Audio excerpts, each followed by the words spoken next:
Sir, Jammu Kashmir में आतंकियों को लगातार ढेर किया जा रहा है, एक के बाद एक ऑपरेशन जो है वो पूरी तरीके। भारत की वीर सेना और सुरक्षा बलों को सलाम व सलूट, जो लगातार आतंकवादियों को कब्रों में पहुंचा रहे हैं, जिन्होंने हमारे निहत्थे निर्दोषों की हत्या की, वो बख्शे नहीं जाएंगे। लगातार हमने आतंकवादियों की आयु, उनके नेतृत्व को कम किया है और के सरगनाओं को भी मिट्टी में मिलाया है। ये नया भारत है जो जीरो टॉलरेंस ऑन टेररिज्म पर वचनबद्धता से काम कर रहा है। तकरीबन 10 से ज्यादा प्रधानमंत्री मोदी जी के नेतृत्व वाला भारत है जो आतंकवादियों के लिए रहम नहीं, निहत्थे निर्दोषों की हत्या करने वालों पर रहम नहीं, कठोर कार्रवाई में जाना जाता है। चाहे वे मणिपुर की सीमा में छिपे हों या छत्तीसगढ़ की पहाड़ियों में घात लगाकर बैठे हों या पाकिस्तान की सरहद से साजिश रच रहे हों या भारत के अंदर कहीं भी साजिश रच रहे हों, हर आतंक का जवाब कठोरता से दिया जाएगा, निर्ममता से दिया जाएगा, बख्शा नहीं जाएगा। मणिपुर में हमारे जांबाजों ने 10 उग्रवादियों को ढेर किया है। छत्तीसगढ़ में 31 खूंखार नक्सलियों का खात्मा किया है और ऑपरेशन सिंदूर में पाकिस्तान की अंतर्राष्ट्रीय आतंकवाद की फैक्ट्रियों पर सीधा वार करके सैकड़ों आतंकियों को कब्र तक पहुंचाया है। ये क्रम रुकेगा नहीं।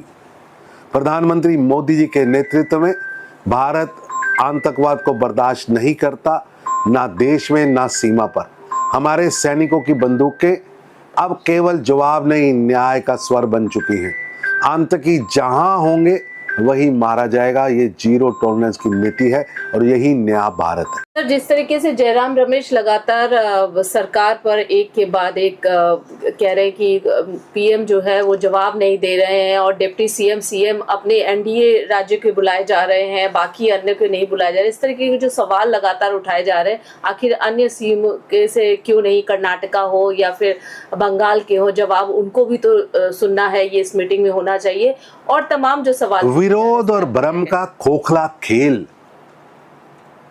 फिल्मी पटकथा की तरह खेला जा रहा है और जिनकी पार्टी से लोकसभा का टिकट लेकर टुकड़े टुकड़े गैंग के खलनायक संसद पहुंचने की तैयारी कर रहे थे और जिनके शासनकाल में खूंखार आतंकवादियों का प्रधानमंत्री आवास पे रेड कारपेट पर स्वागत भी होता था और फोटोशूट होता था, जो सर्जिकल स्ट्राइक जैसे वीरतापूर्ण कार्य पर सवाल उठाते थे, भारत के सैनिकों का मनोबल गिरा रहे थे, आज हमें उनसे देशभक्ति सीखना है।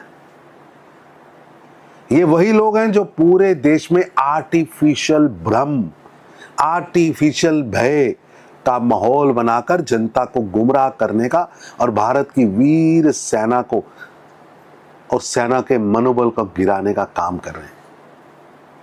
सेना के वरिष्ठ अधिकारी कैमरे पर आते, घटनाक्रम का सच बताते, लेकिन फिल्मी कटकथा लिखने वाले ये खोखले नेता उन पर प्रश्न उठा रहे हैं। हमसे नहीं, अपनी ही पार्टी के नेताओं से सीख लीजिए। पाकिस्तान की मीडिया और पाकिस्तान की एजेंसियों के ब्लू आइड बॉय बनने के लिए गंदा खेल मत खेलिए।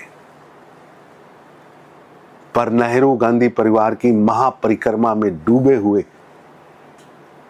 नेताओं को सब भूल जाता है और पाकिस्तान और आईएसआई की भाषा बोलने लग पड़ते हैं।